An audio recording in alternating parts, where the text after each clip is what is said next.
alguns meses atrás, nós, direcionado pelo Espírito Santo, nós distribuímos uns papéis com alguns nomes para as pessoas orarem. E aquele papel, talvez você tenha perdido, mas você lembra o nome da pessoa, Se você perdeu o contato, você nos fala, nós temos o contato das pessoas.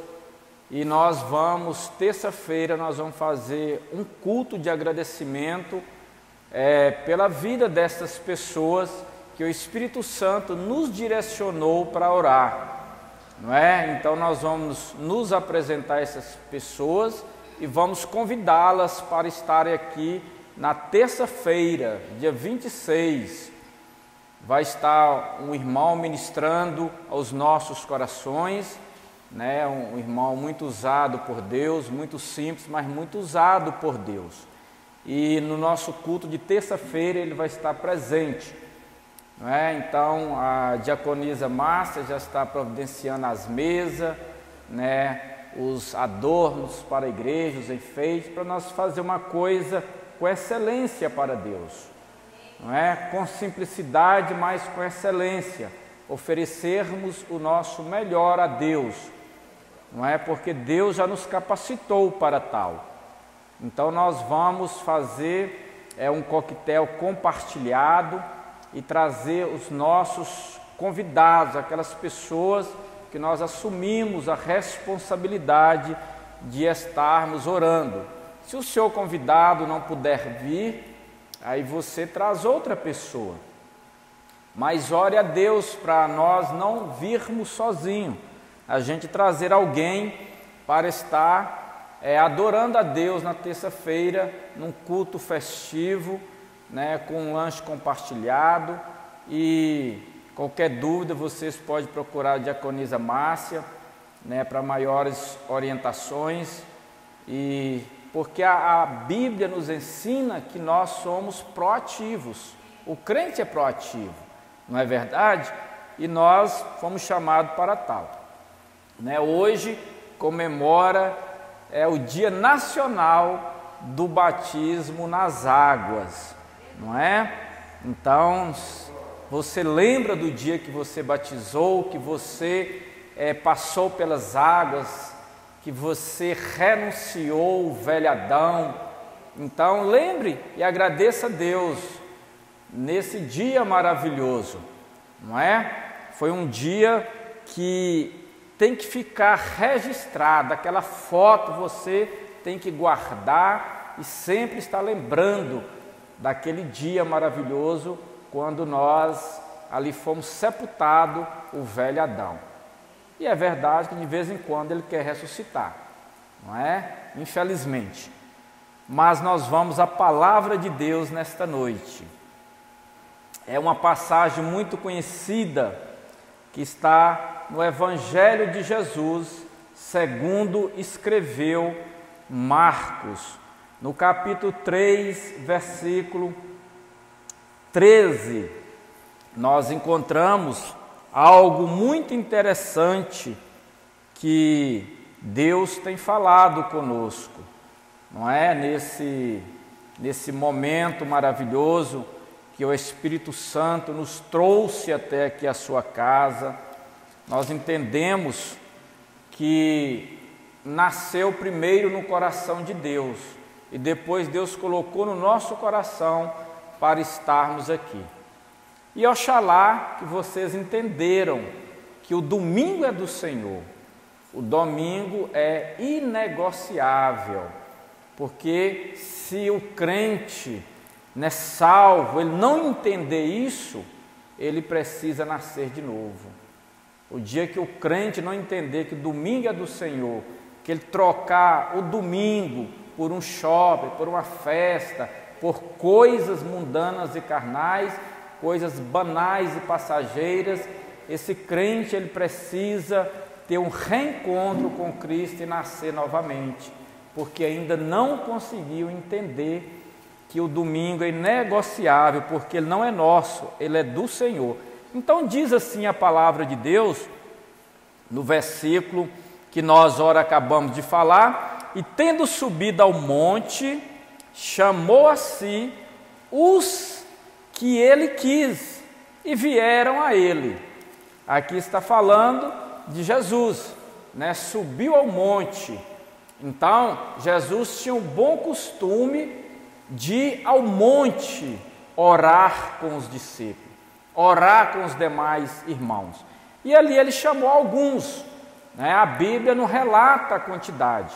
Alguns historiadores dizem que talvez ele tenha levado 40 pessoas, 100 pessoas, ou mais, para estar com ele ali no monte, não é? E dando continuidade no versículo 14, e ali no monte nomeou 12 para que estivesse com ele, né? Para enviá-los a pregar. Ali Jesus, ele começa com 12, e nós entendemos que entre aqueles 12, quando nós vamos para o versículo 19, entre os 12 que foram escolhidos de toda aquela multidão que estava ali, tinha um chamado Judas, o Iscariote, o que o traía.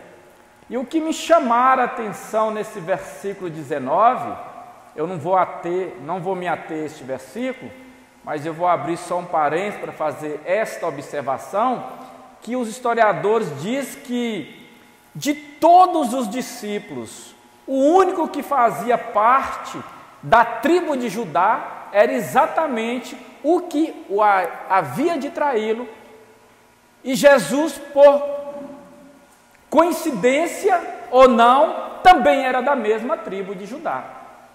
Então veja bem os mistérios da Bíblia Sagrada. Jesus chamara 12, e entre eles um da sua mesma tribo estava incluído, e seria aquele que iria o trair. Mas o importante aqui, que eu quero chamar a atenção da igreja, que Jesus, ele escolher os 12, não foi porque ele fizera acepção de pessoas. Cada um tem um chamado específico. Na igreja, que é um corpo, cada um de nós temos um chamado específico. E como corpo, todo membro, ele tem a importância tanto quanto o outro. O olho não tem mais importância do que o nariz não tem mais importância do que a boca. E na igreja, da mesma forma, a diaconisa não tem mais importância do que quem está na mesa, do que quem está na atmosfera, do que quem está na mídia. Todos para Deus têm a mesma importância. E a prova é que Jesus, ele não faz acepção de pessoa. E eu quero aqui dizer para vocês que ele chamara Moisés, que fora um homicida, e transformou ele num libertador de pessoas, num homem que foi guiar uma nação, 600 mil homens, sem contar crianças e mulheres, porque naquela época, criança era de 21 anos abaixo, e mulher, os judeus não contavam. Agora você imagina, ele vai e chama Mateus. Quem era Mateus? Era um ladrão, um cobrador de impostos, e ali faz dele um discípulo. Ele vai e chama Davi, né, que estava atrás da malhada, que era o menor da casa do seu pai, que não era um estrategista de guerra, e todos nós conhecemos a história de Davi, todos nós sabemos o que Davi aprontou, né? O homem que na onisciência de Deus, Deus sabia que ele ia causar alguns escândalos, assim como ter 8 mulheres, sem contar as concubinas, não é? Que não era aceito mesmo no Velho Testamento, mas ele foi chamado por Deus, e Deus na sua onisciência sabia que Davi ia fazer tudo isso, que Moisés ia matar um egípcio. Então Deus sabia. ele vai e chama também Ezequiel, né? Ezequiel não era ninguém, e ele vai e chama e faz dele um sacerdote. Deus, na sua onisciência e na sua infinita misericórdia, né, chama Jeremias, que também a sua linhagem, né, não vem de uma boa descendência, e se torna um profeta que amava tanto as pessoas que fora apelidado do profeta chorão. Alguns na linguagem de hoje falam até o profeta cabeça caixa de água, de tanto que ele chorava, ele ficava sem entender onde Jeremias arrumava tantas lágrimas para chorar por causa da desobediência do povo. E a Bíblia também fala que ele também chamou mulheres, chamaram Débora, né, e faz de Débora uma conselheira. Não é? No Velho Testamento, mesmo os judeus não valorizando as mulheres, Deus já chega quebrando paradigmas, escolhendo Débora como uma conselheira. E aí, para quebrar mais os paradigmas, aí a Bíblia vem nos falar que Jesus vem da descendência de uma prostituta, né? Alguns historiadores dizem que Jesus, ele tem duas descendências, uma espiritual e uma carnal.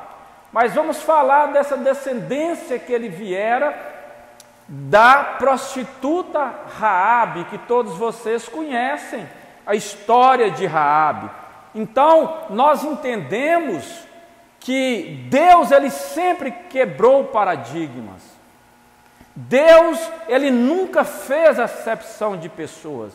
Ninguém na face da terra nunca pôde dizer, ou pode dizer, ou pode, sem olhar para a sua descendência, não é? Aí a Bíblia fala que quando aquela prostituta, não é, chamada Raabe, ela recebera ali na sua casa dois jovens, dois homens, que foram enviados por Josué ali para espiar a terra, né? Quando ele estava liderando Israel, Israel estava passando por uma tão grande dificuldades, e você sabe que Israel, o povo de Deus, sempre, eles foram problemáticos.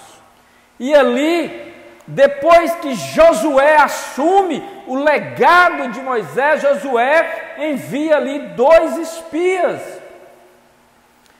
E quando eles chegam ali naquela cidade, o rei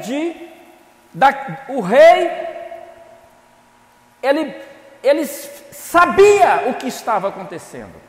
O rei daquela localidade sabia qual que era os propósitos de Josué. E a Bíblia Sagrada, ele fala que quando aqueles dois jovens chegam em Jericó e entram na casa da prostituta para ser protegido por ela, o rei de Jericó manda avisar aquela prostituta que era para colocar aqueles dois homens para fora.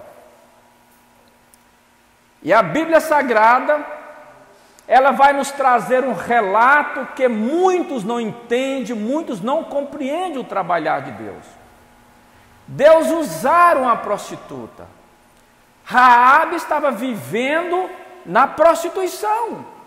E aprove Deus usar Raabe para proteger aqueles dois homens que foram enviados por Josué para espiar a terra de Jericó, a qual eles pretendiam tomar. E a Bíblia Sagrada diz que, chegando ali, eles precisavam estarem preparados, porque eles ainda iriam atravessar o rio Jordão, e eles precisavam conhecer a terra. E Raabe, eu volto a frisar, aquela mulher que vivia na prostituição, entre todas ali de Jericó, aprove Deus que ela fosse a guardiã daqueles dois enviados de Josué.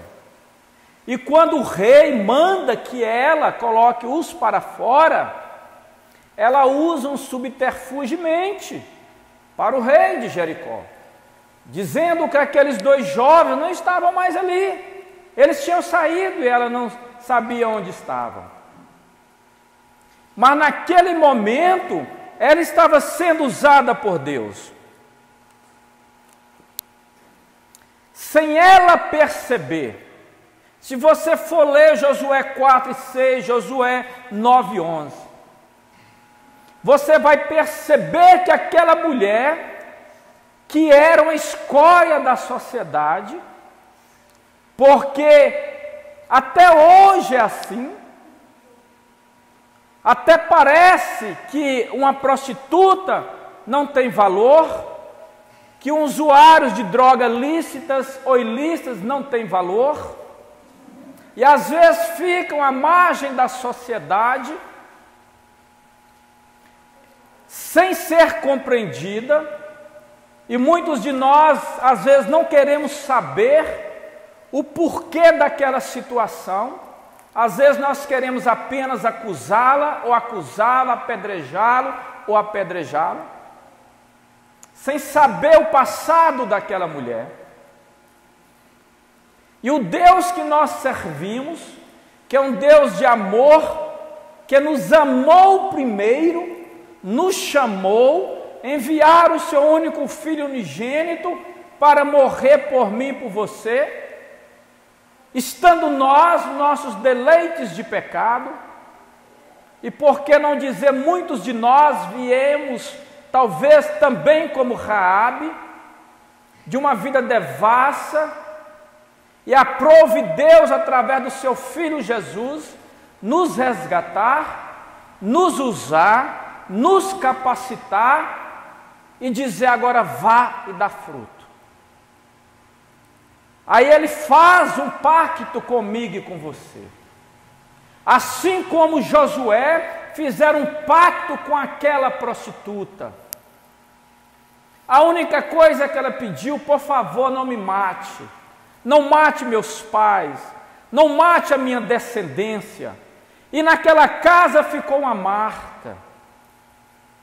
Que quando Josué e o seu exército invadisse Jericó, não era para invadir a casa daquela prostituta, porque ali tinha uma marca. Ali morava uma mulher prostituta, uma mulher que não conhecia Deus, mas inconscientemente estava sendo usada por Deus para um bem maior. E às vezes nós não entendemos o trabalhar de Deus. Eu confesso que eu também, às vezes, eu questiono a Deus. Não deveria. Mas, às vezes, Deus nos pega como vaso de barro. Se nós formos voltarmos e lembrarmos da parábola do profeta Jeremias do profeta fazendo o vaso. E aquele vaso cai da mão do profeta. E aquele vaso quebra. Naquela parábola, o Espírito Santo está falando da minha vida e da sua vida. Às vezes há necessidade do vaso ser quebrado. Às vezes há necessidade do vaso ser refeito. Porque Deus tem pressa, tem necessidade de me usar e de te usar. E às vezes nós estamos atrapalhando o agir de Deus na nossa vida. Pastor, mas é Satanás. Não é Satanás. Porque Satanás já foi derrotado na cruz do Calvário. Ele não tem mais poder na minha vida nem na sua vida. Deus nem Satanás pode impedir e não vai impedir. Porque o livre-arbítrio nos dá esse direito. Nós impedimos o agir, o trabalhar de Deus. Aí a necessidade do vaso ser refeito, do vaso ser quebrado. Aí é quando nós começamos a questionar com Deus, porque Deus está amassando o vaso, porque Deus está tirando as pedrinhas do barro, Porque Deus está tirando a sujeira do barro para fazer um vaso novo, um vaso perfeito na sua casa, para Ele encher aquele vaso de óleo, de azeite, como na parábola das 5 virgens prudentes, que o vaso estava cheio. Às vezes nós não entendemos o trabalhar de Deus. Naquela época ninguém entendeu o trabalhar de Deus protegendo a prostituta. Aos olhos da humanidade daquela época, talvez eles pensaram, mas por que não mataram a prostituta e matou aquela família, que era uma família de bem, aqui em Jericó? Às vezes nós questionamos com Deus, por que morreu fulano que era tão boa pessoa, e ciclano que devia morrer, não morreu, ou não morre, não pega nenhuma gripe? Isso é natural de todos nós, não é? Mas a Bíblia Sagrada, ela vem nos dizer que Deus, na sua infinita misericórdia, através desta prostituta, vem a descendência de Jesus. E Deus é assim mesmo. Ele vem para confundir os sábios e os entendidos. Ele vem para confundir mesmo, porque o homem natural, eles querem questionar com Deus, e o homem espiritual, ele precisa entender o trabalhar de Deus. Aí a Bíblia Sagrada diz que aquela mulher, ela foi protegida, ela, os seus pais, a sua família. Aí a Bíblia vem falando que através daquela mulher, nasce quem? Nasce Boaz. Todos nós conhecemos a história de Boaz, que foi aquele homem resgatador de Ruth, que quando Ruth teve a oportunidade, quando ela ficara viúva, de voltar com a sua sogra, e ela não quis. A sogra falou, vai embora Ruth, você é muito nova, volte para a sua terra. Olha o propósito de Deus. Morrera o seu sogro, o seu esposo, seu irmão, e ela ficara somente com a sogra. A sua concunhada voltou para a terra, ela ficou. E às vezes nós não entendemos, porque às vezes nós queremos ir, e o Espírito Santo não permite. Ou às vezes nós não entendemos porque Deus tira pessoas da nossa vida. Porque há necessidade, às vezes, do Espírito Santo expulsar pessoas da nossa vida. Porque Deus permitiu que morresse o sogro de Ruth, o cunhado e o esposo. Deus tinha um propósito na vida de Ruth, que ela seria resgatada por Boaz, filho da prostituta Raabe. E a Bíblia fala que aquele homem, ele resgatou aquela mulher, porque quando a mulher ficava viúva naquela época, o parente mais próximo teria que casar com ela, e o seu parente mais próximo não quisera, Deus não permitiu, e na linhagem seria Boaz. E a Bíblia Sagrada diz que Boaz era um homem muito rico, muito milionário para aquela época. Ele apaixonara por Ruth, casara com Ruth. E a Bíblia Sagrada diz que daquele relacionamento nasceram Obed. De Obed vem Jessé. De Jessé vem Davi. Agora, por que Deus permitira isso? Porque Deus não permitiu que Jesus, como homem natural, ele nascesse de uma família da elite da sociedade. Porque Deus não permitira que Jesus nascesse numa família estruturada financeiramente. Porque Deus não permitira que Jesus nascesse nos melhores hotéis ou no melhor hotel da época. É para nós entendermos que o Evangelho de Jesus, ele é mais simples do que nós possamos imaginar. O Jesus que nós servimos é um Jesus da simplicidade. Porque se Jesus tivesse nascido talvez numa família de milionários, numa família de elite, talvez hoje nós estaríamos murmurando. O que eu quero dizer com isso? O que eu quero dizer para a igreja nesta noite com esta mensagem? O que nós estamos fazendo aqui? Foi o que nós falamos domingo passado. O nosso tempo chegou. O Espírito Santo colocara em nosso coração, no meu coração, aquela mensagem que o nosso tempo chegou. Passara-se uma semana. Passaram-se 7 dias. O tempo chegou para você. Nesses 7 dias, como foi os meus dias? Como foi o seu dia? Aí você pergunta, pastor, eu não estou conseguindo acompanhar o seu raciocínio. Eu vou te esclarecer. Você não tem desculpa. Eu não tenho desculpa para não entender que o meu tempo já chegou de fazer a obra de Deus.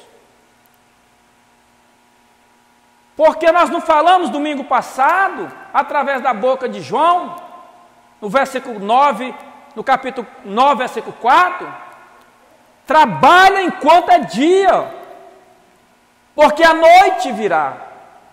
Trabalhe enquanto você tem vida.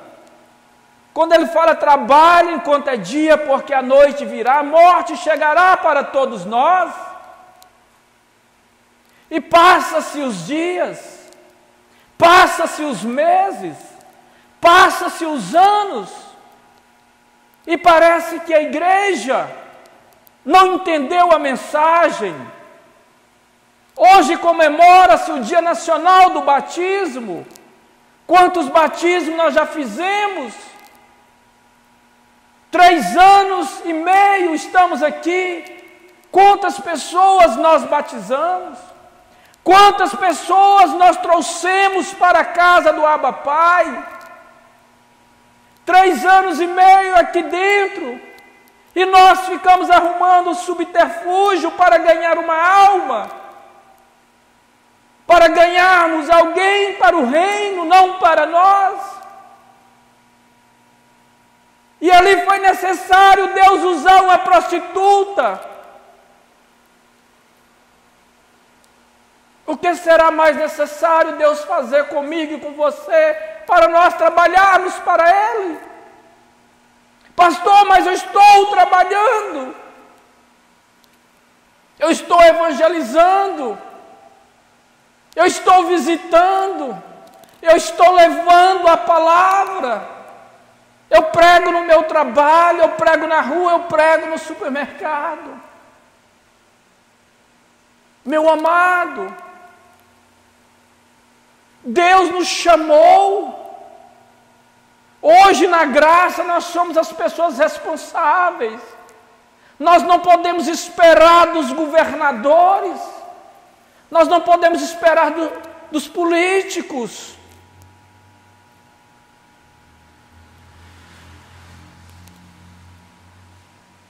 O que nós estamos fazendo? É uma noite de reflexão.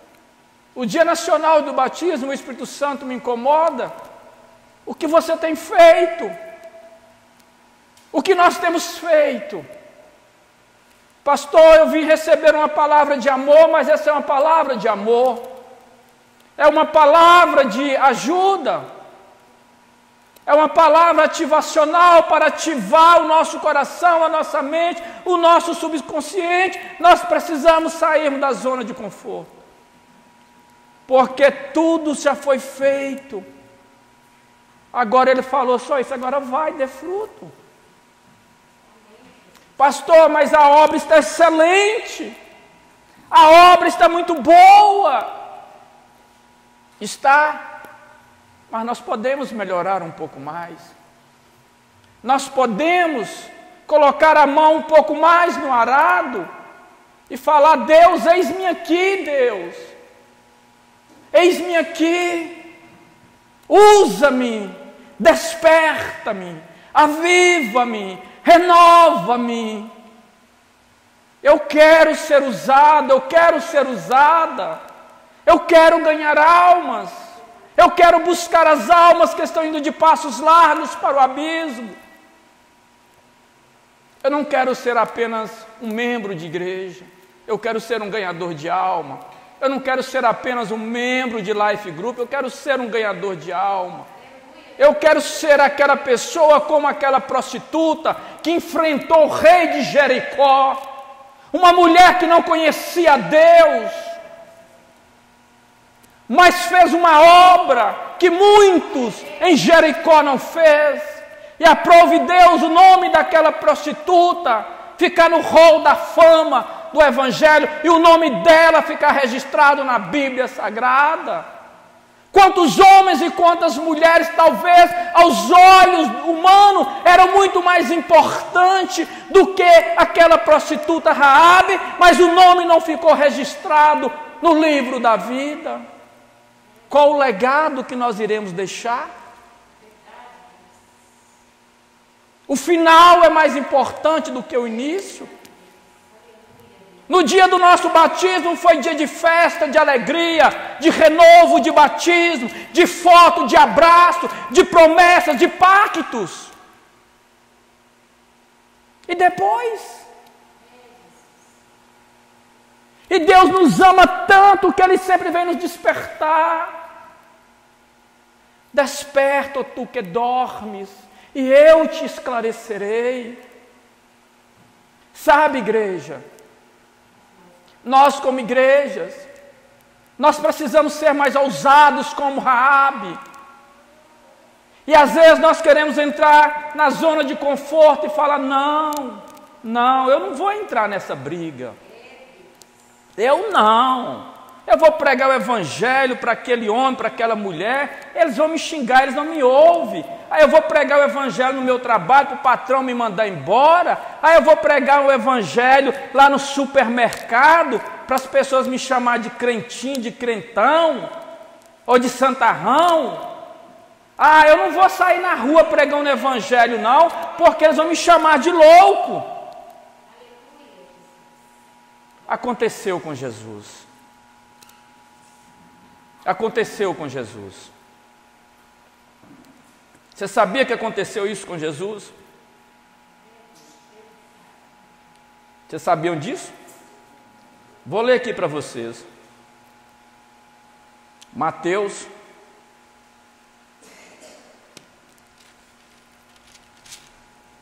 porque nem mesmo seus irmãos criam nele.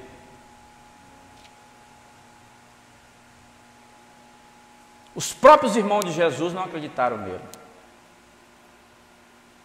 Se houvera-se apresentado sua mãe e seus irmãos, e a Bíblia Sagrada diz,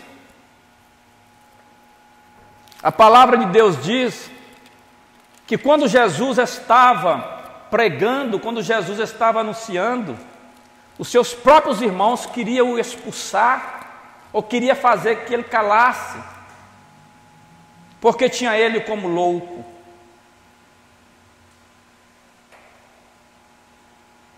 E muitos de nós, às vezes nos calamos porque temos medo de sermos chamados de loucos, sermos chamados de fanáticos, temos medo de causar bullying conosco. Mas a Bíblia Sagrada, ela fala que Jesus passou por tudo isso. A sua própria família o quis fazer com que ele calasse. Teve ele como louco, teve ele como perturbado.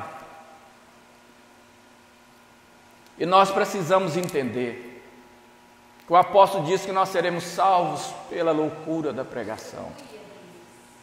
O dia que nós estivermos concordando com este mundo, tem algo de errado.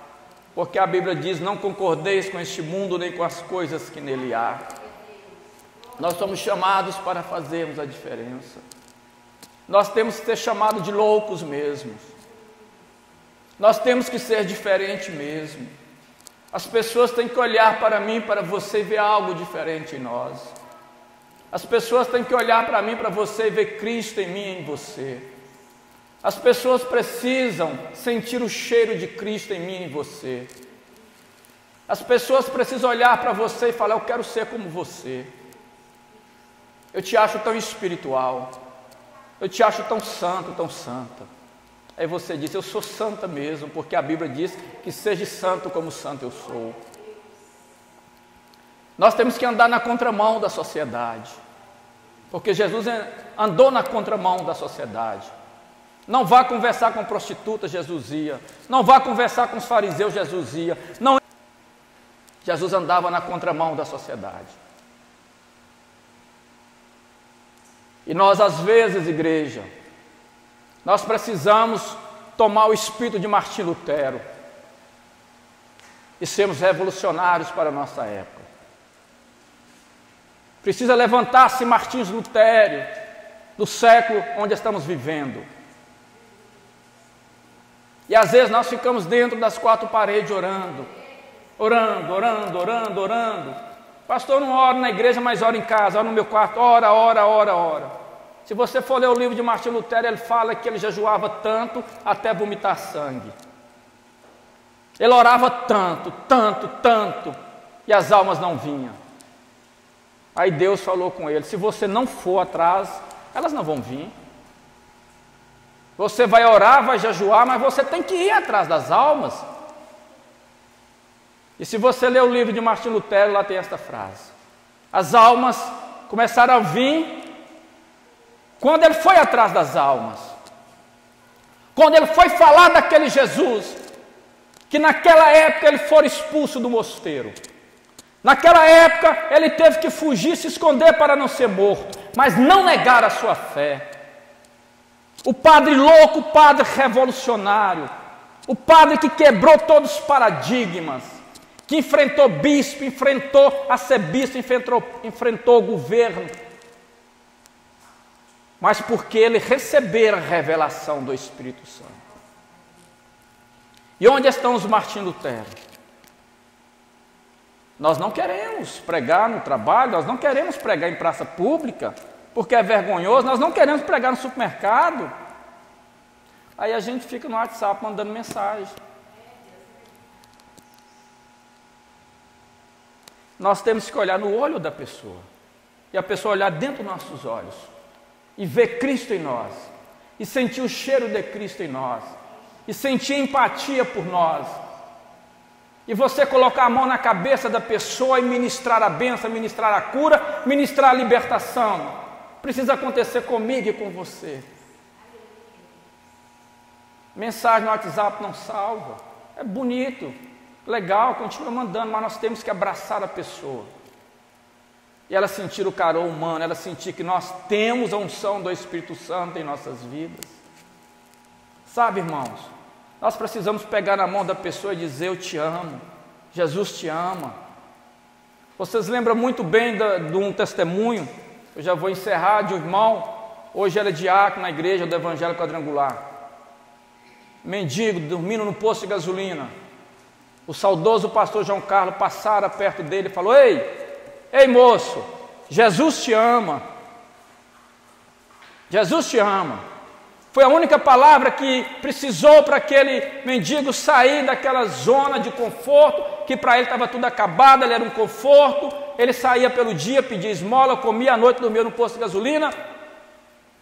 E ele contando para mim que ele passando um dia na porta da igreja do Evangelho Quadrangular, quando ele olha aquele homem lá pregando, ele falou: mas foi aquele homem que disse para mim que Jesus me amava. Ninguém nunca disse para mim que Jesus me amava. Foi o primeiro ser na face da terra. E ele entrara naquela igreja, sentara na última cadeira. Ele dizendo para mim: nunca mais saí daquela igreja. Por causa de uma palavra. Às vezes as pessoas estão esperando uma palavra de você. Está esperando uma palavra minha.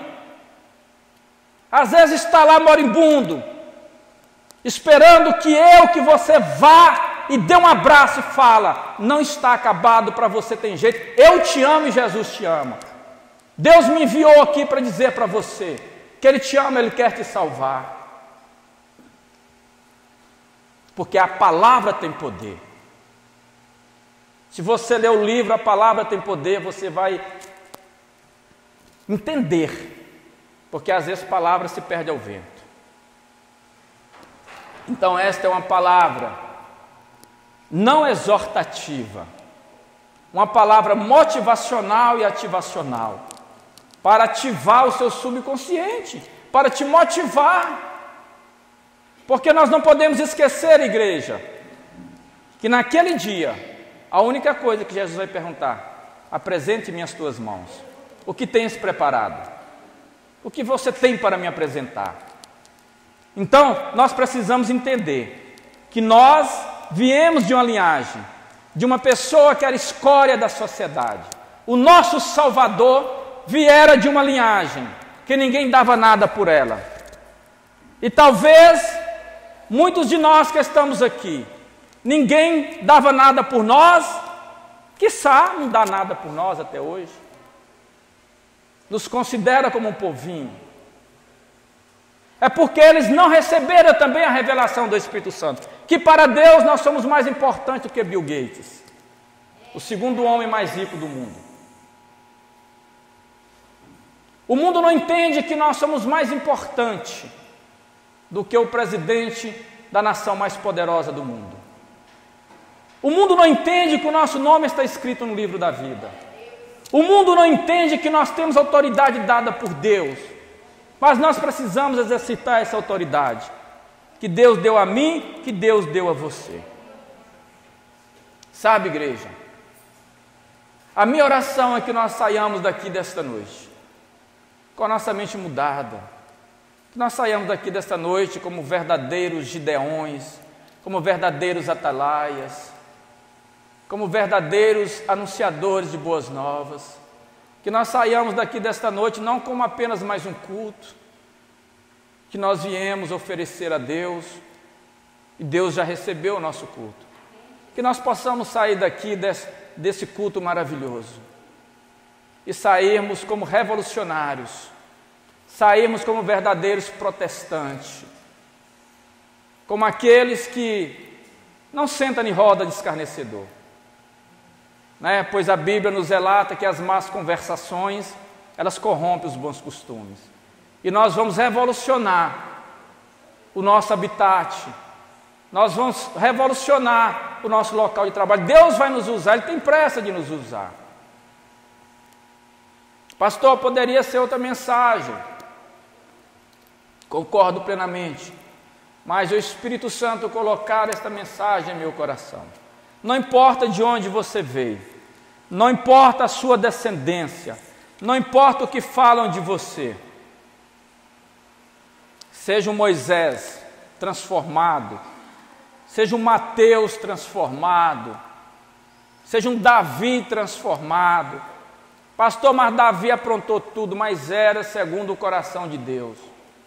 Era um homem que não escondia o pecado, que confessava.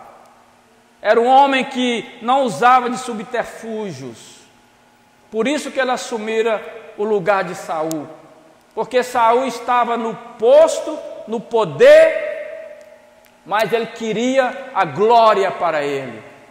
Davi nunca quis a glória para ele.